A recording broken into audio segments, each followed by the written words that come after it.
घर में सिर्फ 7 लोग हैं, 17 नहीं। पता है दीदी, पर आज मेरी पहली रसोई है, इसलिए मैंने खाने में खीर, हलवा, पूरी, पनीर, पकौड़े, चावल, दाल जैसे कई तरह के पकवान बनाने का सोचा है। भाभी, हम जानते हैं कि आप बहुत उत्सुक हैं अपनी पहली रसोई को लेकर, पर हम इतने अमीर नहीं जो रोज 56 भोग खा सकें।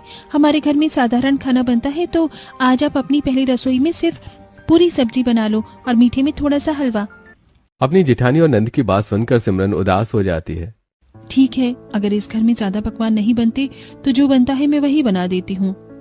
सिमरन उदास होकर आटा गूंथ कर उसे रख देती है और बाहर निकला हुआ सारा सामान एक एक करके फिर से रसोई में भरने लगती है। और जब उसकी नंद और जेठानी रसोई से बाहर चली जाती है तो वो खुद से कहती है, कविता तो कह रही थी कि गरीब ससुराल अमीर ससुराल से काफी अच्छा होता है, पर यहाँ तो पहले ही दिन इन लोगों ने मेरे खाने बनाने पर रोक टोक लगा दी। अब अकेली सिमरन रसोई में खड़ी होकर खाना बनाती है। कुछ देर में सभी को अपने हाथों से खाना परोसती है, जिसमें पूजा उसकी मदद करती है। सिमरन, तुम भी हमारे साथ बैठ जाओ, तुम्हें खाना मैं लगा देती हूँ।